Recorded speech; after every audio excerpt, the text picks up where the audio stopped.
Dear listener and or viewer, I wanted to give you a quick warning before you proceed with today's episode with Bri Flynn on scaling leadership development. We ran into some audio issues with Bri's audio, and for this episode, and she'd like to blame it on not being able to find her ancient 2006 iPod headphones. I blame it on me being new to podcasting. However, I think the conversation was too good not to publish, so I just ask that you bear with me and push through because it's not that long of an episode, and there's a lot of gold here. Appreciate your understanding. All right, welcome everyone. Today we're talking about scaling leadership development across the enterprise. And with me today is Bri Flynn, who has also been wrestling with this challenge for the last number of years as well, and graciously agreed to come on the podcast and talk with me a bit about scaling leadership development. Welcome, Bri. Awesome. Thanks, Matt. Good to be here. Awesome. Well, before we get into our topic, though, I think it helps people to hear, how did you land in this line of work, right? Sort of being in leadership development in HR. So I'd love to hear a little bit of your career story. Yeah. So like you mentioned, I've spent the last 2 decades working in, public and privately held companies, and the last decade or so in HR leadership roles, really focused on talent enablement and helping organizations to be healthier and more productive. I would say that my leadership journey and really journey to this work really started earlier than most, not just professionally, but personally. So, I got sober at the age of 22.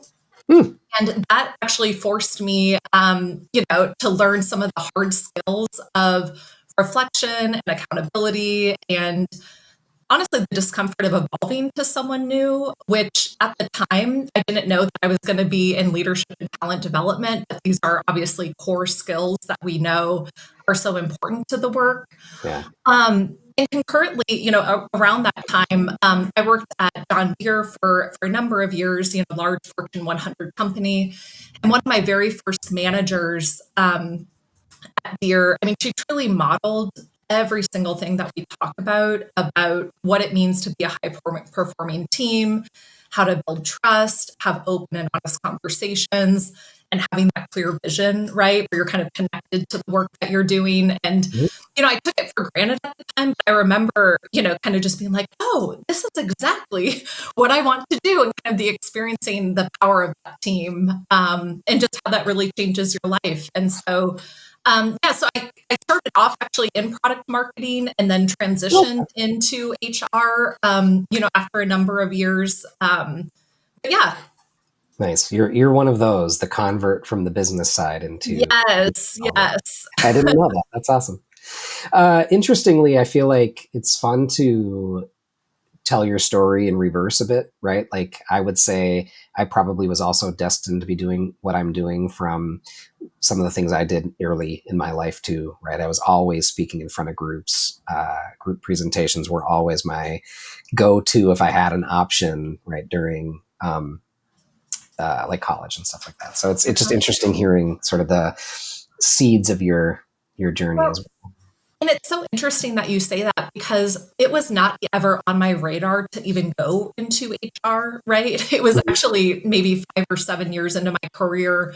And I was volunteering, leading up an employee resource group around health and wellness. And my HR business partner at the time was like, hey, Bri, have you ever thought about going into learning and talent development and coaching? And I had no idea that was even an option. And so it's interesting, again, the power of a HR business partner kind of helping you to see that too. Oh, I love it. That's awesome. Cool. Well, I'd love to get into this topic of scaling leadership development, right? Having been on the outside myself and on the inside in HR, I think it's a challenge that everybody's trying to attack from both ends. So would love to let's get into it. Where do you want to start? I think maybe we had talked about starting at sort of that incoming manager essentials sort of first time leader approach. Yeah. No, I think that's a good place to start. And I think just the foundation of this conversation, kind of like, why is this important? We know that business performance literally cannot outpace the performance of its people, right? And so as we're going through these organizational changes and divestitures and transformations, I mean, our managers are our culture translators, right? And so thinking about it from the systemic approach of what are we doing with building the foundation early with manager fundamentals, how to scale, leadership skills, and then building kind of those leaders of the future is so important. It's one of the hardest transitions, right, is going from individual contributor to leading people for the first time, regardless of what level that might be, right? Sometimes people their first leadership role is like a purely sort of supervisor, team leader, but I more and more I see people sort of leapfrogging that first level even into becoming like their first leadership role is at a much higher level, right? But there's still a lot of critical skills someone has to learn. So it's a really that focus of I'm focused on me and what I'm doing versus my team is a huge transition. Well, no, exactly. And shifting from that kind of direction, having the answers, being an executor to being curious and coach. I mean, those are completely different skill sets, right? So no wonder it's so difficult for so many people to make that switch from day one to day two, right? Yeah. Well, and to keep it really simple, right? When we say scaling, I think would love to have you give your perspective, but my perspective is when we hear scaling, I'm hearing people say, how do we make the most use out of our investment, be that time, money, people, in order to enable as many people across the enterprise as possible, right? Because if everything's going to be an in-person, multi-day training, the dollars just don't go as far, or the time and people that would go into it as well. So I just want to make sure when you say scaling, are we talking about the same?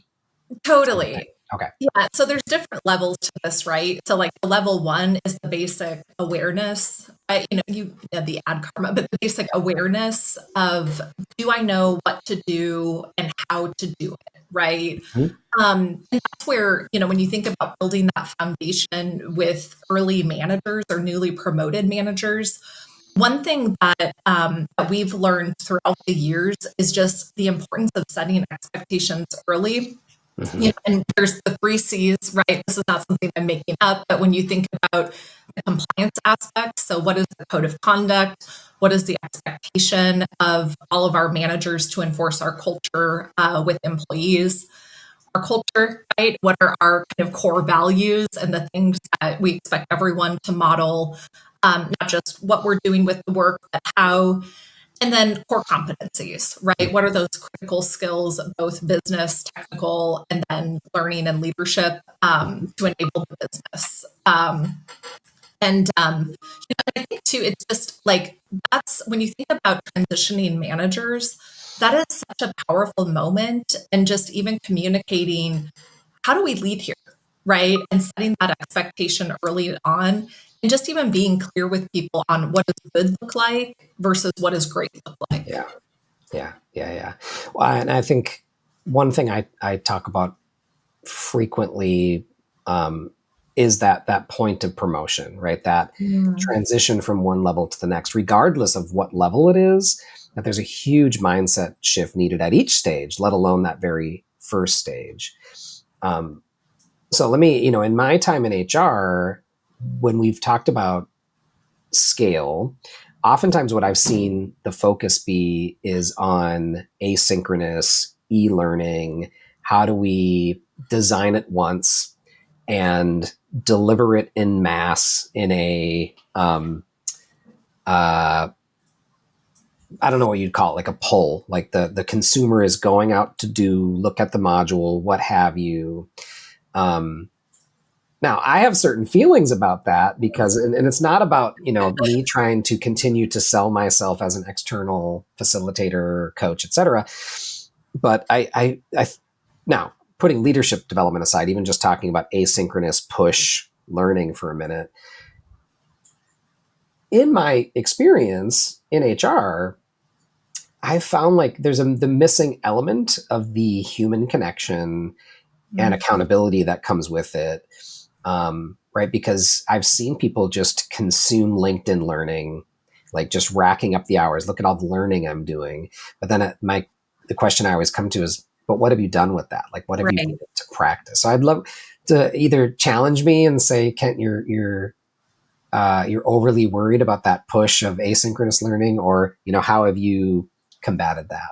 Yeah, yeah. And I want to say there is a time and a place for asynchronous learning for targeted skill development, right? Or if you want to reach critical mass, at a low cost. But what I would say, I mean, I would say more of a blended or hybrid Yeah, approach, right? Like yeah. any good program. So like one example for like new manager onboarding and development.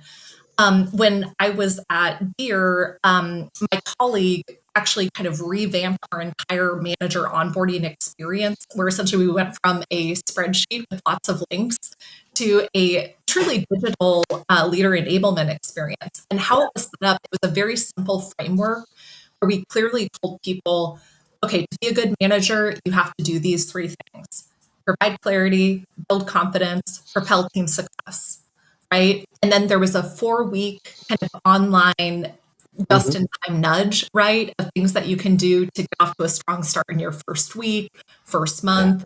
Um, in the coming days. And then after that, which I think was kind of the game changer, right? Because you can't control how people are pacing that or clicking through that. Yeah.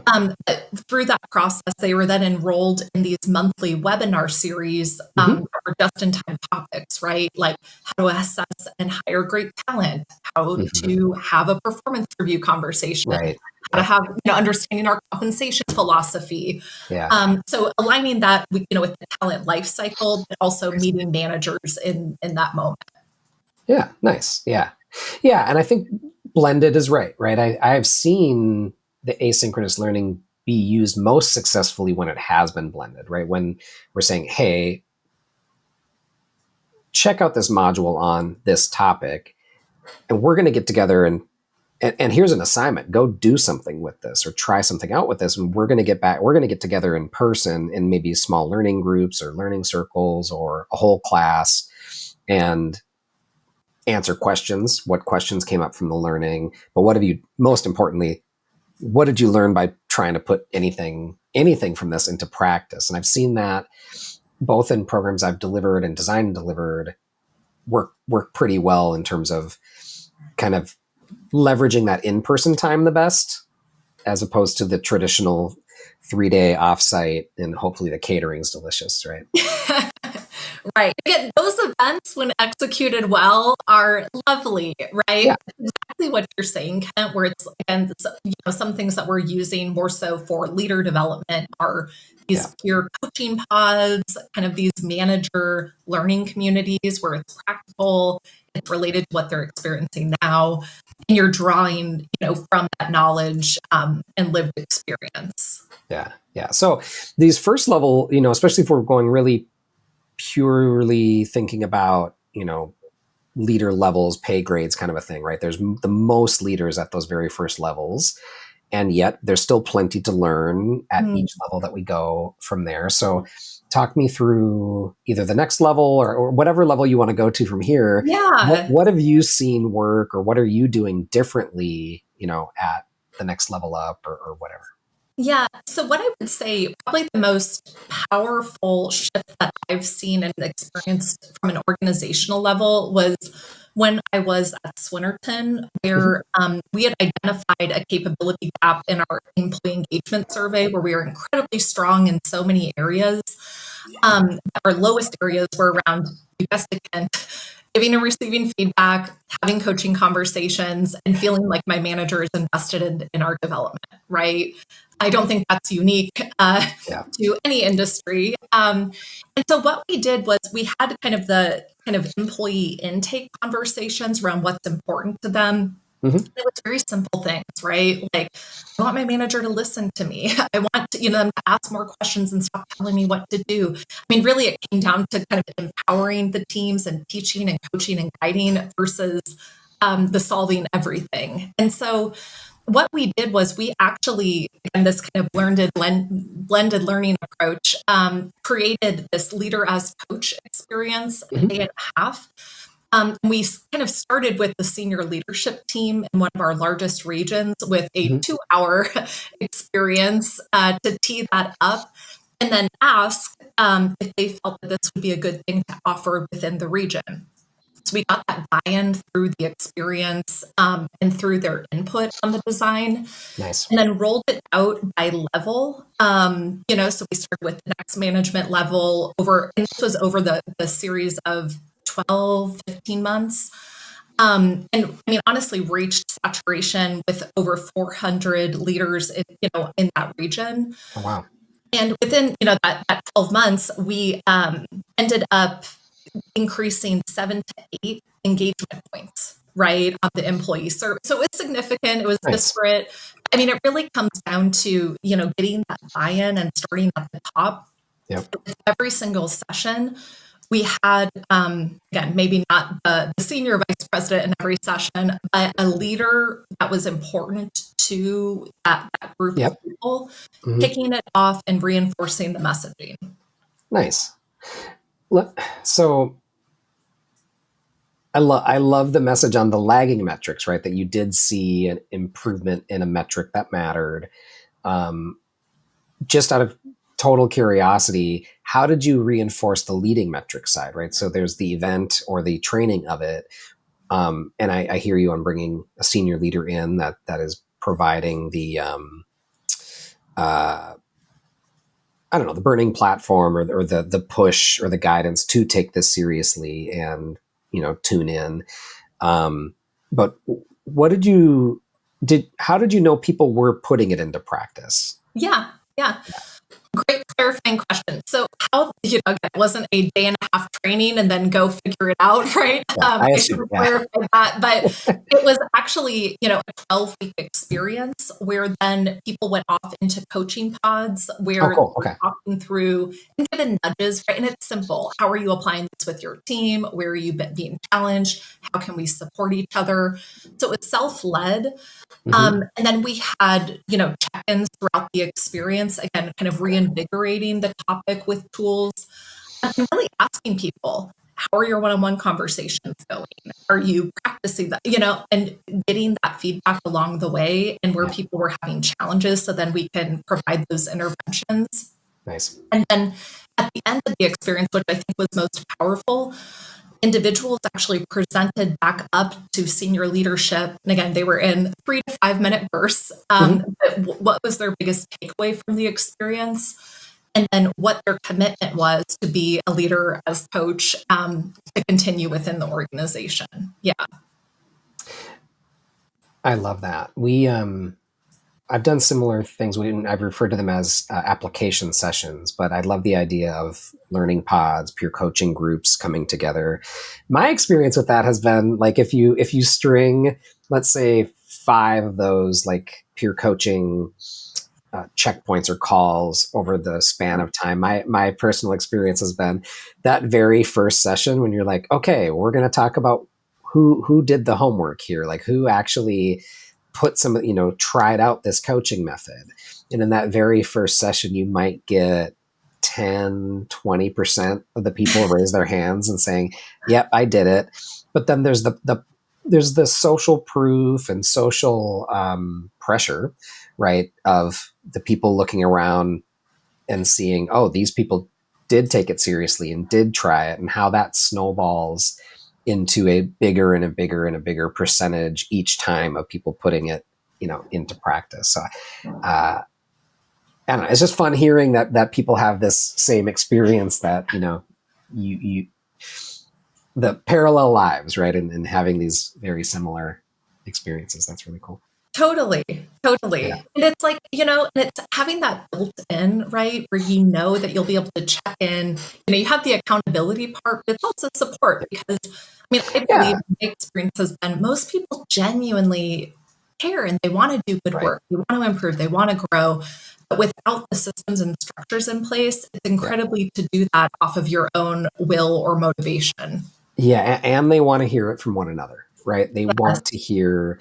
It's easy, regardless, my experience, regardless of if you're, an external consultant or internal in HR, they only want to hear so much from you. They want to also hear from their peers and hear from, like, well, give me an example of someone who's actually done this in a real job, right? Kind of a, you get that kind of question. Which again, I think they want to learn from one another and get the tips, and it personalizes it, makes it specific even to the company, even that much more, right? Absolutely. Yeah. Yeah, I mean, it really comes down to, with all of these experiences, anchoring it to the business strategy, designing it for the ways that people actually do the work, right? Yeah. And not waiting for perfection, right? As you're building this out, like rolling it out, getting feedback, iterating over time. Because I guarantee the program that we did in 2021 is likely not what they're doing today in 2025. Yeah. Paying attention and continuing Yeah. to ask, do that Yes. needs analysis and asking the employees on the ground, what is it that you are seeing, experiencing? What do you need? All right, well, let's go to the next level. So I know you're working across many levels of the organization. What are you kind of doing, seeing, thinking about as you kind of climb higher in the leadership pipeline? Yeah. So, and I mean, this is honestly kind of where I feel like our teams are spending the most time, is really when you look at staffing shortages and retirements and natural attrition and turnover. I mean, Mm-hmm. the traditional succession planning and pipeline management, it just doesn't work anymore, right?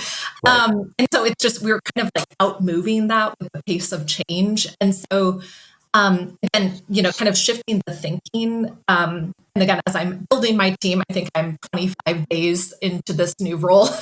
But just, the things that we're talking about are really thinking through, how can we move from potential to readiness to impact Yeah. in a matter of months and not years, right? And then how can you also be transparent in those conversations at a healthy level, Yeah. so the person knows what they're being prepared for, Yeah. and then you can develop from there.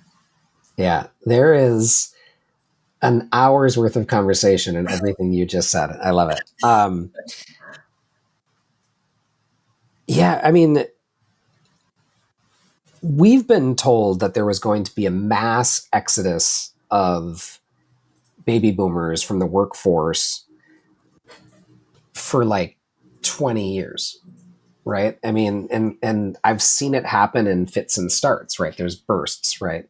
But there hasn't been this, but maybe we're now getting closer to approaching that. But I feel like we thought that was coming 15 years ago, right? But based on economic conditions and what we know about health and wellness, in your, third, fourth chapter of life, however you want to count that, that staying active, like this, so there's just as many people staying in role because of financial reasons around how pensions and 401ks have taken multiple hits in the last 15 years. But there's also people staying because they want to contribute, which is awesome. But I feel like now we're maybe getting closer to that exodus, right? Where, how are we truly preparing people? And I love, one thing I want to drill in on that you were saying is that transparency, right? Yes. Because it's one thing, there's a whole conversation of whether or not you tell people that they are considered potential, let alone are you telling them that they are considered a successor for a specific role. And one thing that I found really eye-opening is even when you tell someone, we think, we're trying to be careful of what we say because we don't want to make promises we can't keep. But, we want this person to know we think the world of them. We see a big future for them. Just on the high potential side, that conversation only stays with that person for so long is one thing that I've learned, right? That we hope we can have that conversation one time and they remember it all year, right? But there needs to be some reinforcement of a month later, 2 months later, or the next quarter. Hey, we still think the world of you, right? Because I've seen in my past where the like goodwill or engagement bump, however you want to think about that comes with telling someone we think the world of them, only lasts so long. You have to, But tell me, what are some of the conversations you're having around getting clear and transparent about being a successor? Yeah. Well, and I think it's responsible transparency, right? Where you're not promising anything or Yeah. let, but just being realistic. Hey, the business is changing. We don't know what growth looks like, in the next year, the next 5 years. We Yeah. see great potential in you guys. Here are some things we're thinking of. What are your thoughts, right? And just starting there. And usually what I see with succession, right, is like, then it stops there. But really being intentional with listening and then planning, right, where whether Mhm. it's stretch assignments and rotations or leadership in place experiences on different projects or, even just real-time mentorship, right? But one thing that in a previous organization I worked for that did incredibly well, and because the senior leaders took it seriously at the top, we had our, biannual succession and talent assessment process. In the off quarters, we would actually do a talent review light, where we would review everyone we had identified, both high potential and then low performing. We need to follow up where are the performance plans, but Mhm. really go, hey, how do we think Bobby is doing? Oh, we've noticed this with him. Hey, Sue, will you follow up with him and just take him out to lunch this month and doing that level of Mhm. talent planning where it's not HR or your talent management person who owns it, but ultimately the business leaders kind of Right. driving those kind of micro moments that you're talking about. Yeah, I love that. One of the most successful groups at that I had worked with at a previous organization as well. Um, there was like a team ownership over the potential talent a layer or so below, right? There was they everybody around that leadership table had some level of ownership over the layer below, and there was cross mentoring happening or Mhm. exactly those kinds of pulse check-ins like, hey, there's something, does anybody know what's happening, or can, Bri, could you have a conversation with that person? um, yeah, so I love that, where there's, having some business leader group level or team level ownership over the talent, and it's not just we're expecting HR or talent management to keep their hands on that. Yeah, because at the end of the day, Ken, I mean, people are people, Yeah. right? And at the heart of leadership, people just want you to be real with them. They want to feel seen. They want to be able to believe in what you're saying, or, Yeah. and so much of this, and of course, in order to scale any of this, you need strong processes and systems, and people who follow through with the behaviors. But Yeah. so much of this, like, you can't underestimate those coaching moments, those conversations, Mhm. and the power of having a leader or someone who you admire, touch in, and believe in you. Yeah. Yeah. And there's almost, I would challenge the leaders out there to say, um, there probably isn't a too, like, there's probably not a frequency where you're reinforcing the positive message too much to someone, Mm. right? I think we err on the side of a maybe once a year, twice a year message to the person. Um, and the pace of change being what it is, and people looking around and seeing change happening in the organization, seeing this person get promoted over here or that person retiring over there. Um, I think one thing I always encouraged the leaders that I was working with was like, if you're not owning the narrative, they're Mm. creating it in their head, right? And so I would say, I always just say, like, if you feel like you're reinforcing it too much, like, I challenge you to get to that point, and then we'll Yeah, have a conversation. Like, probably just enough, right? yeah, yeah, But I think, like, that kind of, I mean, just to build on that though, I think one of the biggest challenges that I see with managers, and especially middle managers, right? It's not intention, but it's capacity. Most people Yeah. I know today at work Yeah. are underwater. They're doing 2.5 jobs, Right. and they Yep. want to lead well, but their plates are overflowing. I Mhm. think that's for us as talent and leadership development practitioners. It's really gets down to how can you build this into the system and the flow of work, make it easy for managers to do and manage and simple, and not adding, one more cumbersome task to their plate, right? Yeah. Yeah. Yeah. Right. And I feel like so this is where I think the benefit of eventized training and separately coaching, executive coaching or leadership coaching, um, the biggest benefit, in my opinion, of both of those things is, if nothing else, you've given this leader permission to unplug for Mm. X number of minutes or hours from their day to day to focus on themselves in some way. I see that time and time again in coaching, right? Here's an hour that you have the permission to not be attending to your emails for this hour, right? Or, here's this half day thing we're doing. We're giving you the permission to unplug for 4 hours. And without that, I've found it's hard to get leaders to give themselves that permission and just stop and think, because there's always another email, there's always another person stopping by, in person or virtual, with do you have a minute? And so I want to use this as an opportunity to segue into coaching a little bit, because I know you're a big proponent of coaching. So how does coaching fit in? Because arguably, unless you're working with a scaled coaching partner like a BetterUp or an Ezra, who sort of have built a process around scaling coaching for the masses, it's still not that cheap per se. It's not Yeah. that affordable, but it's more affordable than an individual executive coach. But anyway, I would love to hear, as a proponent of coaching, how do you fit that into this conversation of scaling leadership development?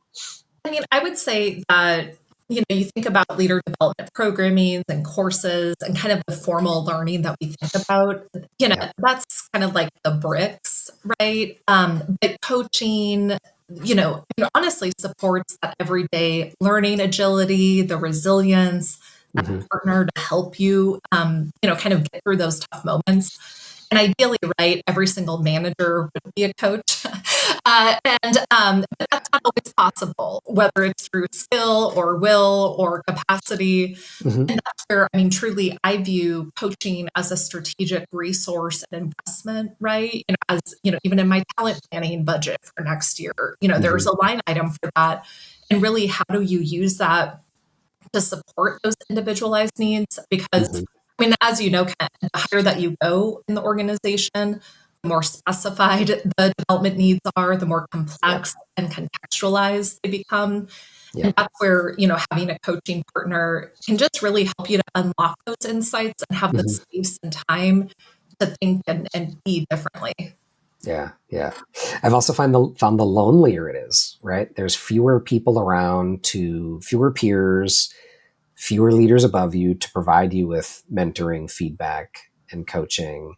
Um, and even if you are getting feedback from direct reports, again, the higher you go, there's a lot of posturing and, right, wrong, or otherwise, concern for how am I going to be viewed, giving this leader some feedback. So you end up hearing a lot of what you want to hear, Yeah, or what they think you want to hear. And so that's another place where I think a coaching relationship can be really valuable in terms of getting sort of a straight shooter kind of perspective from someone who doesn't have a stake in your day-to-day totally. success. It's an objective perspective Yeah. of a trained professional who is working with other leaders at your level, right? Like you wouldn't go to your spouse or your parent for health advice, right? If they did not have that specific credential, right? And so using that as a strategic tool to help manage that. Yeah. Yeah. Well, I want to move us into our third and final section, but I want to make sure, did we get at some of the bigger, ahas or lessons learned that you've had in your careers in your career that you were hoping we'd get to? Yeah. I Okay. guess I would just reinforce. I would just say the things that I'm thinking through again as I'm kind of building up my current team and this programming. But as we continue to scale and look at how to make manager leader development more effective, the things that I just continue to come down to are making sure it's aligned to the business strategy, Hmm. and really understanding the financials and the areas of the business that are struggling and what are the skills or capabilities that would actually help them, right?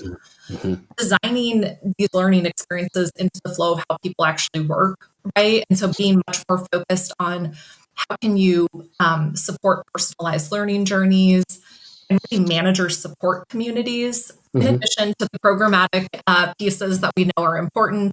Yeah. And yeah, just continuing to create value and iterate from there. Nice. Cool. Well, so I asked you to prepare some practical advice and guidance for our audience for today. And so I want to start with number one. What advice do you have for leaders out there that they could be thinking about or putting into practice right away? Yeah. So the two things that I would say, Kent, is one, start with your next conversation, Mm. right? So leading doesn't have to be complicated and it doesn't have to be an event. So like in your next one-on-one, just asking, what are you learning lately? Or Mm. where have you been most challenged? And being genuinely curious and listening and asking questions and saying, well, tell me more about that. And how can I support you? Mhm. Those small moments, just taking 5 minutes in your one-on-one over time can compound when you lead with inquiry. So I think just starting there and not making it complicated. And then Yeah. the second thing that I would be remiss not to say is, don't shy away from AI. I think that we can Mm. all see how that's transforming the way that we work. And I don't think that jobs are going to be eliminated by AI, but I think that Yeah. the people, right, who are being good at AI will be, kind of outpacing those who don't. And so it's really thinking about your responsibility as a manager and Mhm. developing your teams to be proficient, with AI. Yeah, there's a lot of really interesting tools coming, both I would say in the leadership and HR space in general too, right? There's a number of folks that are working on AI coaches, right? Which, Yeah. again, I don't think it's going to replace coaches overall, but getting some in the moment push on taking your insight into action via some sort of guided prompts that end up, coming through. And that mean, I saw a really cool one, which is a totally aside today or last night. That was a person made a GPT called Sticky, and it was they had fed it with 10 or some odd different L&D research papers on making learning stick, Hmm. and put it out there as a free resource for L&D professionals to um, use it as like a thought partner, brainstorming partner on whatever learning they're pulling together on, what would the research say would make this particular topic stick, or this thing we're thinking about doing in this way stick. So, which is a semi aside from, but just made me think about it as you were talking about AI. Yeah, I'm going to check that out. Okay, so that I guess is my segue into advice for people who support HR or support leaders. So that could be Yeah. HR, talent, leadership development, heads of HR, or even just senior leaders who are supporting the learning of the leaders under them. So what's your practical advice today for those folks? Yeah, so I would say, specifically thinking of HR leadership, talent management leadership, the thing that I keep coming back to with every single program, process, or system that we're designing Hmm. is simplification. Hmm. Um, I think that the thing that is top of mind for me, Gardner just did some research. We know that, training managers isn't enough and that their managers are 1.4 times more likely to find their jobs more manageable when, you can simplify their roles, automate tasks, and really use AI, right, to kind of take away some of this work for them. And so that's where, I mean, I would say I'm focusing a lot of my thought time is how can we automate and delegate some of this stuff to AI? Yeah. And so that would just be kind of the thing that I'm thinking through is how can we clarify, simplify, and make the work of our leaders more easy. Mm-hmm. Nice. Yeah, I find that AI can be a great brainstorming partner, right? In terms Mhm. of helping get a number of thoughts out there, or even how do you say, I'm thinking about a number of things. How do I, distill this into something, right? Too. So I've found it to be a great thought partner, I guess, in that way as well. So Yeah. the third thing I said you get a freebie. So what's one other thing you want to leave the audience with today? Yeah. So I guess, kind of what prompted me, when you were talking about books and resources, but one Uh-huh. of the best books I have read recently is Co-Intelligence by Ethan Mollick. Okay. And so essentially it's kind of shifted my thinking. Thinking, not practice yet. But just, when you think about how to operationalize some of this stuff and how we work, I mean, it really gives you kind of some very thought-provoking insights and practical steps on how to partner with Cool. AI and kind of building Okay. this co-intelligence, to work more efficiently. Nice. Cool. And so name of the book and author again? Co-Intelligence, Living and Working with AI by Ethan Mollick. Cool. Awesome.